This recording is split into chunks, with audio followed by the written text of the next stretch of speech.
adventurer and Gene Barry. Now there is a memory in my life.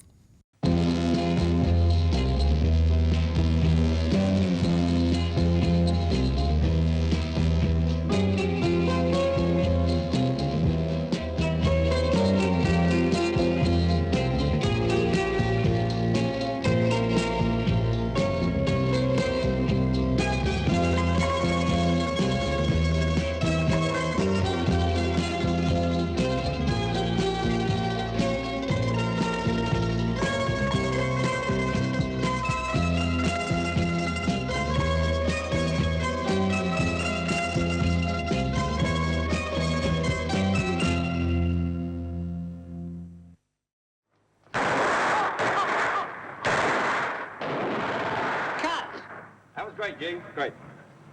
I'm glad you liked it.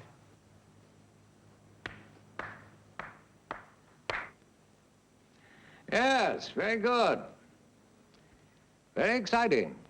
It was a story about someone who solves crimes. And he has two assistants, as it were. The female character is like a girl Friday, and the male character is, his helper.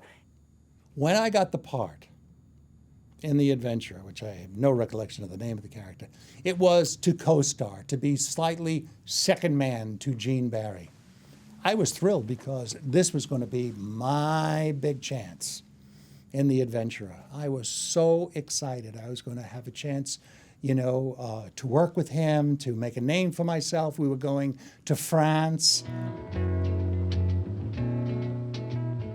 It was, an adventure. It was, seemed like a lot of fun. There was going to be an awful lot of location shooting, which I was looking forward to, because I know that we were going to have to go to France, and we were going to go to Holland, and I think it was Belgium. We went to the Flemish part of Belgium. They were exciting scripts. They were good yarns, so I was very happy. Fine. And you? Hello, how are you? Good to see you. And where is our host? Oh, I just must have your autograph. You do? well, hey, hold this, will you? I'll get something to lean on. Yeah. First time that I met Gene Barry was with Stuart Damon. And we were flown out to France. We were shooting, at that point, in the Camargue part of France, which is near to Marseille. We were installed in a hotel. We had not met Gene yet. And it was a Sunday, and I was sitting in the lounge of the hotel with Catherine Schell, because we knew that he was arriving and we wanted to introduce ourselves. So he comes walking in. And then suddenly Gene arrived with a few gophers running around him. And, he was brought to us, and I didn't stand up to say hello. I'm a lady. I'm allowed to continue to sit. And I stood up. And I watched Gene's face, watching him as he's getting up. His face is going up and up and up. And the first thing he said to me was, "How the hell tall are you?" And he was really worried. Stuart was tall. And I thought to myself, and I'm telling you, this is exactly what came out of my mouth. I said, "I'm 6'3", but I slouch a lot in scenes." Now, Gene Barry's publicity said that he was about 6'2". Now, you couldn't have someone as tall as Stuart standing next to Gene without thinking then that Stuart has got to be 7 foot tall. That is the entire conversation. And I will tell you that I was finished from that day onwards. He worked behind the scenes to eventually get Stuart fired, and the way that he was fired was really a most horrible story. Obviously, he took one look at me, and he didn't want me in the show.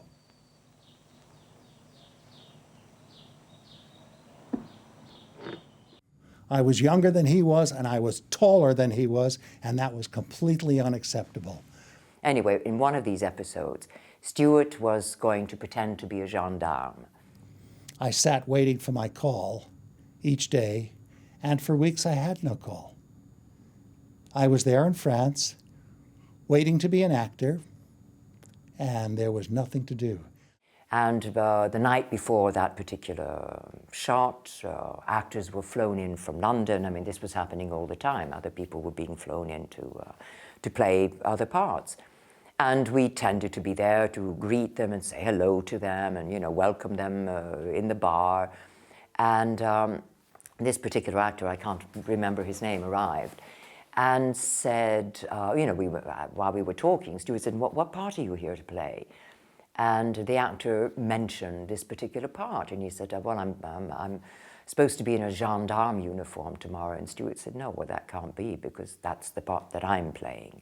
The part that I was signed to play, they just kept changing the name on a daily basis of each episode, and they would fly in guest artists who were shorter than Gene to play this part, which was supposed to be my part.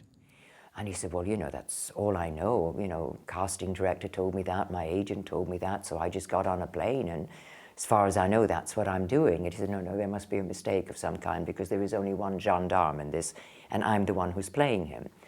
I mean, if it was any more obvious, they would have had to hit me in the head with a sledgehammer. So anyway, you know, we go out to eat and all of that, and the following morning, Stuart comes down to wardrobe, and he sees this actor in his gendarme uniform.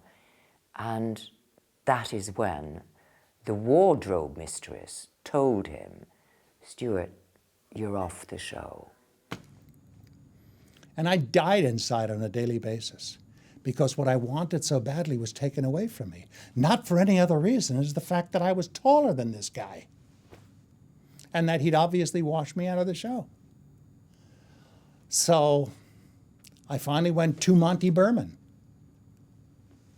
And I said, look, if you're not going to use me, why don't you let me go home? And he said, okay. He said, go ahead. Now that was an incredible shock. I mean, this, you know, that a production couldn't be honest with him about it. I mean, for him to have found out like that was absolutely awful. And for a year, I was under contract for this show, and I didn't work a day. But they had to pay me. I continued on the show, not finding it very, very happy working with Gene at all. And he eventually made me wear, I mean, if I could have been barefoot, that's how he would have liked me. Because I'm, you know, fairly tall, I'm over 5'7", and he was only maybe 2 inches taller than I was. So, you know, he kept complaining to wardrobe, you know, put her in, you know, smaller heels, for God's sake. I mean, look at her. And it was at the time that the style was quite high. So anyway, other than having to dig ditches for me to stand in so I can look up at him adoringly, you know, I knew that my time was limited on the program, and sure enough, but in a more civilized tone, I was told, listen, Catherine, I'm afraid we're going to have to let you go because Gene can't bear it any longer. My wife and I had just bought a 16th century, 17th century farmhouse that had been owned by farmers for many, many years. And I went back and I worked on this farm every day from morning till night, trying to get myself so tired that I wouldn't think about it. And I rebuilt this farmhouse from the ground up. I put original windows back in. I would go to junkyards. I mean, by the time I finished building this house, I looked like Paul Bunyan. You know, I walk around in jeans and Wellingtons, and, you know, I had this small waist and these huge shoulders. And, but I almost went crazy that year. So I said, fine, that's okay. You know, I'm being paid. Check is coming in every week. I couldn't be happier. I wasn't allowed to do anything else, otherwise they would, you know, stop paying me. And then Gene Barry had a holiday. So the studio rang me up. Catherine, we need you back, we need you back. The people in America, they say, we want the girl back, we want the girl. So I go back, and, you know, they send me 2 scripts, and I go back, I do 1 script. I don't have to meet Gene Barry in that script at all. But in the second script, obviously the writers had not been warned. I had a scene to do with Jean Barry. So I'm walking down a corridor towards my dressing room, and Jean Barry is coming opposite me. And he looks at me, and he says, "What are you doing here?" And I said, "Well, I'm working, Jean." "No, you're not. You're off the picture." And I said, "No, I'm not. I've been written back into the picture." So he was in not the best of mood when we had to do the scene together. And I remember that he kept fluffing his lines, which he did very, very often. He did have to have, on occasion, he had idiot boards, because he, short memory, I think. And I remember that while he was fluffing his lines, he shouted at me, as if it was my fault. And so I got my courage and I shouted back at him. I made him feel very, very small, which he was anyway, regardless of what his publicity said. And it was wonderful because the crew with whom I would work many times afterwards went quietly, they did a little clap, which made me feel rather good. But he was a most unpleasant person to work with. It was the end for me in England, and I went back home in July of '77 with literally no money. And my agent got me an audition for General Hospital, and I will never forget the first day that I went to see the producer. I was wearing a suit that they made me for the Adventurer. I mean, I had these great clothes that came from Savile Row. And I was so nervous because I needed the job so badly. It's like in Chorus Line, "Oh God, I need this job." I was sitting there and my heart was pounding so hard, I was afraid that the producer could see my jacket moving from my heart. Anyway, they said, "We're going to give you a screen test." And I had one screen test, then I had to do another screen test. And finally, on September 13th, when I did not have the money to pay for October's rent, I was hired and I started on General Hospital with a 13-week contract, 13-week options. On September 13th, 1977, did not have any money to pay for October's rent, flat broke. I had about $150 to my name. And I thought I was looking for 13 weeks, maybe it's 26. And 28 years later, I'm still here. Started as a doctor, and now I'm the chief of staff. It really, really shattered me. And I couldn't do a thing about it. The only good thing is that I could still support my family, but I was in nowhere. I did not exist. I just worked on the farm and rebuilt the house. That is my experience with the Adventurer.